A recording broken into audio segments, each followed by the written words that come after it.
ये कहानी एक भिखारी की। एक व्यक्ति भीख मांग के अपना गुजारा करता था। उसका वृद्ध शरीर इतना कमजोर हो चुका था कि उसकी एक एक हड्डी गिनी जा सकती थी। उसकी आंखों की रोशनी भी जा चुकी थी और पूरे शरीर में कुष्ठ रोग हो गया था। एक लड़का उस भिखारी को हर रोज देखता था। उसे देख के उस लड़के के मन में घृणा और दया दोनों भाव एक साथ आते थे। वो सोचता था कि इसके जीने का क्या फायदा, जीवन से इतना लगाव आखिर इसे क्यों है, ईश्वर इसे मुक्ति क्यों नहीं दे देते। और एक दिन जब उस लड़के से रहा नहीं गया तो वो भिखारी के पास गया और बोला कि बाबा, तुम्हारी इतनी हालत खराब है कि तुम भीख मांग के जीना चाहते हो। तुम ईश्वर से प्रार्थना क्यों नहीं करते हो कि वो तुम्हें इस नर्क के जीवन से मुक्ति दे दे। ये बात सुनते भिखारी उस लड़के की ओर थोड़ी देर के लिए देखता रहा और बोला कि बेटा, तुम जो कह रहे हो ना, वही बात मेरे भी मन में उठती है। मैं ईश्वर से बार बार यही प्रार्थना करता हूँ, पर ईश्वर है कि मेरे सुनते ही नहीं। शायद वो चाहते हैं कि मैं इस धरती पे जिंदा रहूं, ताकि दुनिया वाले मुझे देखे और समझे कि एक दिन मैं उन्हीं की तरह था।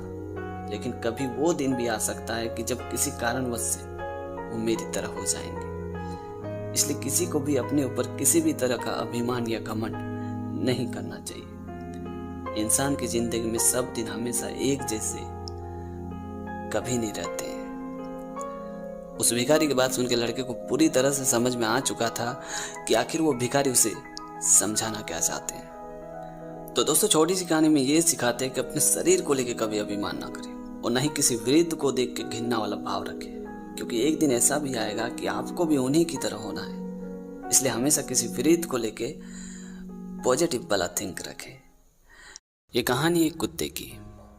एक कुत्ता शाम के वक्त अपने मुंह में झोले दबाए एक राशन की दुकान में जाता है और दुकानदार को वो झोला दे देता है। दुकानदार ने जब झोले को खोल के देखा तो उसके अंदर एक पर्ची और पैसे रखे हुए थे।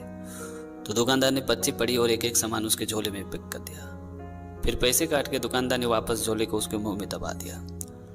उस झोले को लेकर कुत्ता वहां से निकल गया। उस कुत्ते की काम देख के दुकानदार बहुत ही खुश हुआ।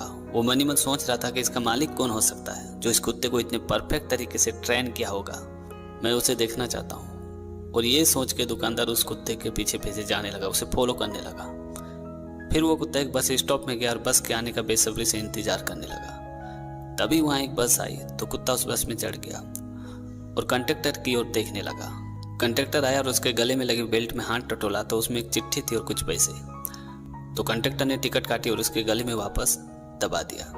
जब कुत्ते की स्टॉप आई तो कंडक्टर ने इशारा करते ही कुत्ता झट से बस से उतर गया और एक गली से होते हुए अपने घर पे गया। वो दुकानदार उस कुत्ते को फॉलो कर ही रहा था। फिर वो कुत्ता एक घर में गया और दरवाजे को जोर जोर से पीटने लगा। तभी उस घर से एक बुजुर्ग आदमी निकला और गुस्सा करते हुए कुत्ते को जोर जोर से मारने लगा, पीटने लगा। ये देख के दुकानदार को बड़ा ही गुस्सा आ गया और उसने गुस्सा करते हुए कुत्ते के मालिक से बोला कि एक कुत्ता शाम के वक्त दुकान जाता है, सामान भर के बस से चढ़ के आपके घर तक पहुंचाता है, उसके बावजूद भी आप इसे मार रहे हो, पीट रहे हो, डांट रहे हो। कैसे जलील आदमी हो आप, तुम्हें शर्म नहीं आती है। ये बात सुनते कुत्ते के मालिक ने दुकानदार से कहा कि एग्जाम में आप हर सब्जेक्ट में अगर पास हो गए और एक सब्जेक्ट में अगर आप फेल हो गए तो क्या आप पास हो गए? नहीं ना। उसी तरह इस कुत्ते को मैंने ट्रेन करने में पूरे 5 साल का वक्त लगा है। इसे हर काम बहुत ही अच्छी तरीके से सिखाया था। इसे ये भी पता था कि खिड़की में चाबी रखी है, उस चाबी से ताले को खोलना है और अंदर आना है ताकि मुझे डिस्टर्ब ना हो। और आखिरकार इसने मुझे डिस्टर्ब कर ही डाला। तो मैंने जो इसके पीछे 5 साल टाइम दिया वो तो बेकार हो गया ना। ये बात सुनते दुकानदार ने नजरें झुकाते हुए सॉरी बोला और वहां से चला गया। तो दोस्तों, छोटी सी कहानी में ये सिखाती कि अगर आप किसी काम को सही तरीके से नहीं करते हो तो वो काम काम का नहीं रहता। क्योंकि आपको भी पता है कि शर्ट कितना भी महंगा क्यों ना हो, अगर उसकी एक बटन टूट जाए तो वो शर्ट कोई काम का नहीं रहता। इसलिए जब भी कोई काम करे 100% फोकस करके करे।